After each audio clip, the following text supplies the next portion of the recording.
બધાની મૂળ વાત એક જ છે કે ચોથા વર્ગના કર્મચારીઓ માટે સમૂહ લગ્નની જાહેરાત તો કરવા આવ્યા છે.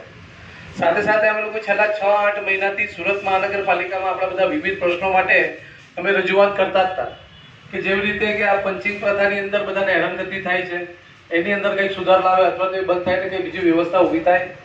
એ ઉપરાંત સ્વૈચ્છિક નિવૃત્તિનો 1 વર્ષ 2018 માટે 1 વર્ષ માટે ચાલુ કર્યું હતું કે સુરત મહાનગરપાલિકામાં જે લોકો સ્વૈચ્છિક નિવૃત્તિ લઈ અને પોતાના આશ્રિતને નોકરી આપવા માંગતા હોય તો એ ઠરાવ પછી 1 વર્ષ પછી બંધ કરી નાખે. તો અમે લોકોએ એ બી રજૂઆત કરી કે ભાઈ આ ઠરાવ ખૂબ સારો હતો.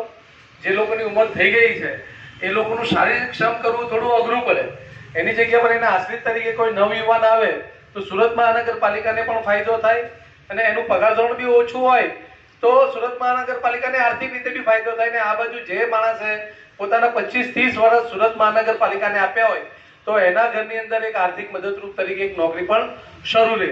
આવો એક સ્વૈચ્છિક નિવૃત્તિનો જે ઠરાવ છે આ પણ શરૂ રહે. એની સાથે સાથે અત્યારે નવી જે પેન્શન યોજના ચાલુ થઈ તો એની અંદર તો બહુ નોમિનલ પેન્શન મળવાનું છે. તો સુરત મહાનગરપાલિકા એ બધા જ કર્મચારીઓનો એક સામૂહિક વીમો સુરક્ષા કવચ કરીને જો LIC ની અંદર ભરે તો હર એક કર્મચારીને 25 લાખનું વીમા કવચ મળે, આવી પણ અમે લોકોએ માંગણી કરી. સાથે સાથે કર્મચારીઓને અહીંયા 2 રૂમ રસોડાવાળું મકાન મળે, કેમ કે આખા ભારત દેશની અંદર જેટલા બી કર્મચારીઓ ચોથા વર્ગના છે એ લોકોને તો મકાન આપવાનું દરેક મહાનગરપાલિકાઓની અંદર છે. અને તમે બીજે કશે બી જશો તો ત્યાં કોર્પોરેશન તરફથી આવાસો એના કર્મચારીઓને ખૂબ નોમિનલ ભાડા પર મળતા હોય છે. નાસિક, મુંબઈની અંદર તમે જો તો 200-250 રૂપિયાના ભાડા પર તમને સારામાં સારું 1 રૂમ, હોલ, કિચન ને આ બધું મળતું હોય. તો આપણે ત્યાં આ વિષય કેમ ના થાય? એ ઉપરાંત આ મેટર્નિટી લીવની અંદર બી ઘણા બધા સુધારાની અમે લોકોએ વાત મૂકી. એ ઉપરાંત આપણે જે કોન્ટ્રાક્ટ પ્રથા છે એ બંધ થઈને બધાને કાયમિક નોકરી લે. એટલે આવા 9, 10, 11 મુદ્દાઓ સાથે અમે લોકો આવતીકાલે 21 તારીખે મ્યુનિસિપાલિટી પર સવારે 10 વાગે અમે લોકોએ રામધૂન અને ઉપવાસનો કાર્યક્રમ રાખ્યો છે.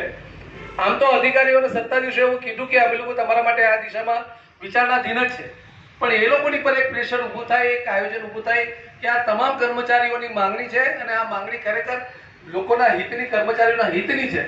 તો એના માટે એક પ્રેશર ઊભું કરવા માટે આવતીકાલે અમે લોકો રામધૂનનું આયોજન કર્યું છે. એની અંદર તમારા લોકોની પાસે અમારો વિડીયો આવ્યો છે કે નથી આવ્યો, પણ આ તમને એક રજૂઆત બી કરી દઈએ છે.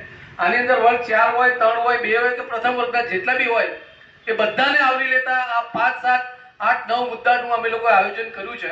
તો આવતીકાલે આપ સૌ પોતાની અડધી રજા મૂકીને બી તમારા ખુદના માટે એક વખત આવો તો કાલ એ કદાચ જે નિર્ણય આ લોકો મહિના, 2 મહિના, 3 મહિના, 6 મહિના કે વર્ષ પછી લેવાના હોય એ કદાચ બહુ ટૂંક સમયની અંદર લેવાઈ જાય. તો આપણે બધાય કર્મચારીએ પોતાની ફરજ સમજીને જો આપણા તમને લોકોને લાગતા હોય કે આ તમારા હિતના મુદ્દાઓ છે તો આપ સૌ આવતીકાલે સવારે 10 વાગે ત્યાં પધારજો. ખૂબ મોટી સંખ્યામાં લોકો આવવાના તો છે જ, પણ તમે બધા બી આવશો તો ક્યાંક ને ક્યાંક એક ઇમ્પેક્ટ ખૂબ સારો અધિકારીઓ અને સત્તાધીશો પર પડશે. તો તમારા માટે એ લોકો જે નિર્ણય લેવાના છે એ ખૂબ વહેલો લેશે. આ એક વિનંતી તમારા માટે કરવા આવે. તો બીજું કે આ સમૂહ લગ્નનું આયોજન છે 27/11 કરવા જઈ રહ્યા છે. એની અંદર ચોથા વર્ગના જેટલા બી છે એ લોકોનું કરી રહ્યા છે, પણ એની અંદર અમને લોકોને સહકાર તમામ વર્ગના કર્મચારીઓ આપે છે, ભલે પછી ચોથા વર્ગના હોય, ત્રીજા વર્ગના હોય, બીજા વર્ગના હોય કે પ્રથમ વર્ગના હોય, બધા એકદમ વ્યવસ્થિત રીતે અમને લોકોને ખૂબ સાથ સહકાર આપ્યો છે. ઘણી સારી મિટિંગો બી થઈ ગઈ છે. હવે તમારામાંથી કોઈની દીકરી હોય, દીકરો હોય અથવા તમે કોઈ ઉંમર લાયક હોય કે તમારા લગ્નનો વિચાર હોય તો તમે લોકો પણ આ સમૂહ લગ્નની અંદર જોડાઈ શકો છો. સાહેબને તમે ફોર્મનું કહેશો અથવા દાનનું કહેશો તો એ બી થઈ જશે.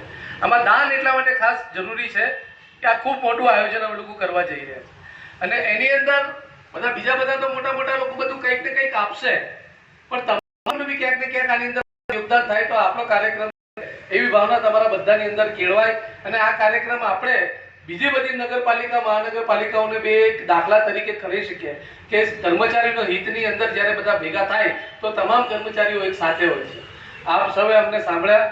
અહીંયા વિશેષ હાજીભાઈનો પણ અમે ખૂબ આભાર માનીએ છીએ અને આપ સૌનો પણ ખૂબ આભાર માનીએ છીએ. આપે અમને શાંતિથી સાંભળ્યા, તમારો પોતાનો કિંમતી સમય ફાળવીને. અને આની પછી બી યુનિયનની બાબતમાં કોઈ પણ આપને કામકાજ હોય તો આપ લોકો અમારો સંપર્ક કરી શકો છો. સૌનો ખૂબ આભાર. જય હિન્દ. Thank you.